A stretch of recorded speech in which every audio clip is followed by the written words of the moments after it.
నాయకుడు దేశ రాజకీయాలలో ఓ సంచలనం.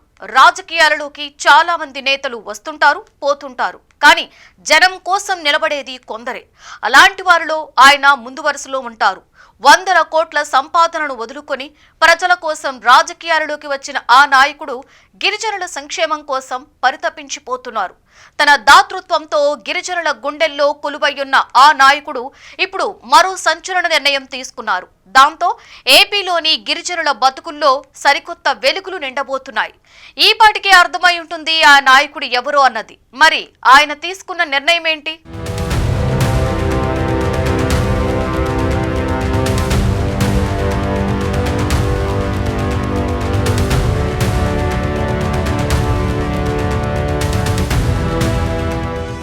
పవన్ కళ్యాణ్ ఈ పేరు 2024 ఎన్నికల తర్వాత దేశవ్యాప్తంగా సంచలనంగా మారింది. కేంద్రంలో మూడో పర్యాయం ఎన్డీఏ అధికారంలోకి రావడంలో కీలక పాత్ర పోషించారు పవన్. రాజకీయాల కంటే ప్రజా సంక్షేమానికి పెద్దపీట వేసే పవన్ తాను తగ్గి రాష్ట్రాన్ని నిలబెట్టారు. ముఖ్యంగా గిరిజనుల బతుకుల్లో వెలుగులు నింపేందుకు పవన్ చేస్తున్న కృషి సర్వత్రా ప్రశంసలు కురిపిస్తోంది. అడవి తల్లి బాట అనే ప్రోగ్రాంతో గిరిజనుల కోసం పాటుపడుతున్నారు పవన్. ఇప్పటికే అడవి తల్లి బాటతో గిరిజన గ్రామాలకు అనేక కార్యక్రమాలు చేపట్టారు. దేశవ్యాప్తంగా వేగంగా జరుగుతున్న జాతీయ రహదారుల నిర్మాణం రవాణా రంగంలో విప్లవాత్మక మార్పులకు దారితీస్తోంది. ఈ అభివృద్ధి స్ఫూర్తితోనే ఆంధ్రప్రదేశ్ ప్రభుత్వం రాష్ట్రంలోని దూర ప్రాంతాలు, ప్రత్యేకంగా గిరిజన ఏజెన్సీ ప్రాంతాల అభివృద్ధి కోసం ఒక వినూత్న పథకాన్ని ప్రారంభించింది.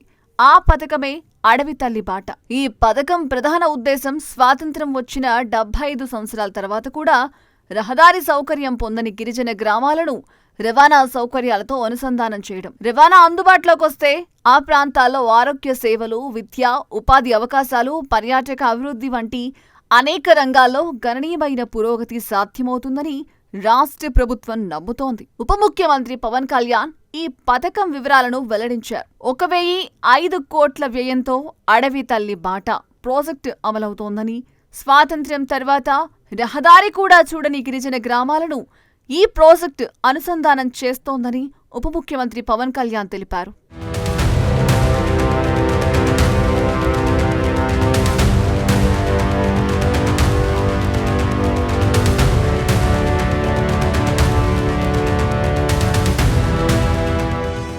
ఈ పథకం అమల్లోకొచ్చిన తర్వాత ఇప్పటి వరకు రోడ్డు ముఖం చూడని వందలాది గిరిజన గ్రామాలు మొదటిసారి ప్రధాన రహదారులతో అనుసంధానం కానున్నాయి. దీనివల్ల ఆ గ్రామాల్లో నివసిస్తున్న ప్రజలు మార్కెట్లకు, ఆస్పత్రులకు, పాఠశాలలకు సులభంగా చేరుకోగలరు. రాష్ట్ర ప్రభుత్వం అంచనా ప్రకారం ఈ ప్రాజెక్టు పూర్తయిన తర్వాత అడవి ప్రాంతాల్లో ఆర్థిక కార్యకలాపాలు గణనీయంగా పెరుగుతాయి. పండ్లు, అలాగే పంటల రవాణా సులభం అవడంతో గిరిజనుల ఆదాయం పెరుగుతుందని అధికారులు భావిస్తున్నారు. అదేవిధంగా పర్యాటకాన్ని అభివృద్ధి చేయడానికి కూడా ఈ రహదారులు కొత్త అవకాశాలు సృష్టిస్తాయి. పవన్ కళ్యాణ్ మాట్లాడుతూ ఈ పథకం గిరిజనుల జీవన విధానంలో చారిత్రక మార్పు తీసుకొస్తుందని, రాష్ట్ర ప్రభుత్వం దీన్ని అత్యంత ప్రాధాన్యతతో అమలు చేస్తుందని తెలిపారు.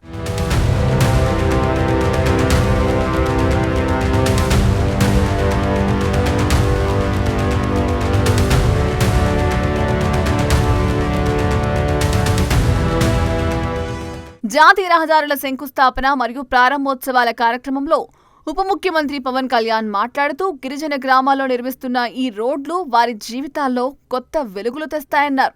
ఏకో టూరిజాన్ని ప్రోత్సహించి స్థానిక యువతకు ఉపాధి అవకాశాలు కల్పించడమే తమ లక్ష్యమన్నారు. ఈ సందర్భంగా ఆయన ముఖ్యమంత్రి చంద్రబాబుకు ప్రత్యేకంగా కృతజ్ఞతలు తెలిపారు. 2014లో 91,000 కిలోమీటర్ల జాతీయ రహదారులుంటే ప్రస్తుతం అవి 1,46,204 కిలోమీటర్లకు పెరిగాయన్నారు పవన్. గత ప్రభుత్వానికి కేంద్రం సహకారం అందించినప్పటికీ రోడ్ల అభివృద్ధి జరగలేదని పవన్ కళ్యాణ్ విమర్శించారు. ప్రస్తుతం కూటమి ప్రభుత్వం మాత్రం రహదారుల అభివృద్ధితో పాటు పెట్టుబడులు, పరిశ్రమలు, పర్యాటకాన్ని కూడా ప్రోత్సహిస్తోందని తెలిపారు. రాష్ట్రంలో అభివృద్ధి నిరంతరంగా కొనసాగాలంటే కూటమి ప్రభుత్వం కనీసం 15 సంవత్సరాలు కొనసాగాలని పవన్ కళ్యాణ్ అభిప్రాయపడ్డారు.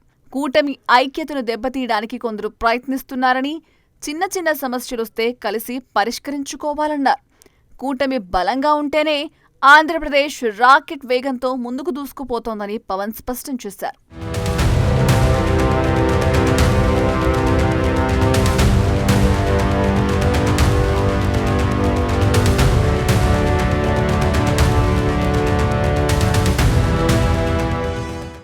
కళ్యాణ్ చేపట్టిన అడవి తల్లి బాట పథకం ప్రస్తుతం రాష్ట్ర వ్యాప్తంగా చర్చకు కేంద్ర బిందువైంది. ఇప్పటి వరకు అనేక ప్రభుత్వాలు గిరిజన ఏజెన్సీ ప్రాంతాల అభివృద్ధి కోసం పథకాలు ప్రకటించినా వాటి ఫలితాలు పరిమితంగానే ఉండిపోయాయి.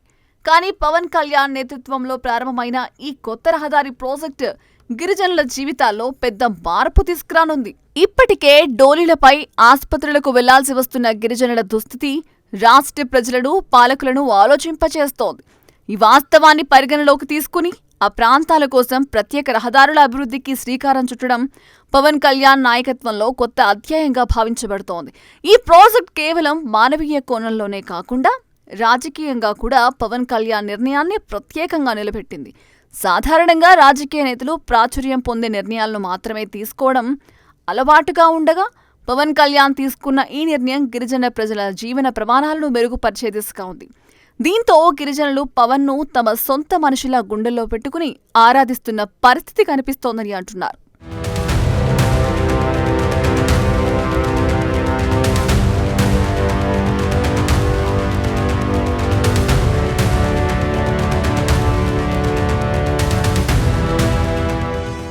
గిరిజన ప్రాంతాల్లో రోడ్ల నిర్మాణం కోసం ప్రత్యేక ప్రణాళికలు, ప్రత్యక్ష పరిశీలనలు చేయడం పవన్ కళ్యాణ్ పాలనలో కొత్త పంథాను పరిచయం చేస్తోంది. ఆయన కేవలం డిప్యూటీ సీఎం కార్యాలయంలో కూర్చుని ఆదేశాలు ఇవ్వడం కాకుండా కాలిబాటన పర్యటనలు చేసి గిరిజన ప్రజల సమస్యలను నేరుగా వింటున్నారు. వారి సమస్యలు స్వయంగా చూసి పరిష్కరించడానికి కృషి చేసే నాయకులను నేటి రాజకీయాల్లో అరుదుగా మాత్రమే చూడగలం. జనాల సమస్యలను పరిష్కరించడంలో సంకల్పంతో ముందుకు వెళ్తున్న పవన్ కళ్యాణ్ కేవలం రాజకీయ నాయకుడిగానే కాకుండా ప్రజా నాయకుడిగా వ్యవహరిస్తున్నారన్న కామెంట్స్ కూడా వినిపిస్తున్నాయి.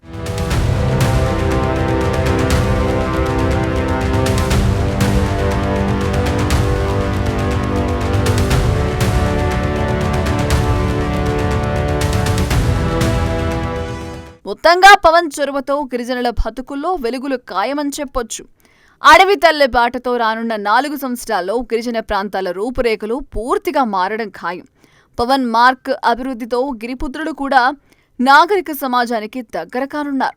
వారి జీవితాలు కూడా మెరుగుపడనున్నాయని ఖచ్చితంగా చెప్పొచ్చు. మొత్తంగా గిరిజన గూడెల రూపురేఖలు మారే దిశగా అడవి తల్లి బాటకు శ్రీకారం చుడుతున్న పవన్ కళ్యాణ్పై సర్వత్రా హర్షం వ్యక్తమవుతోంది.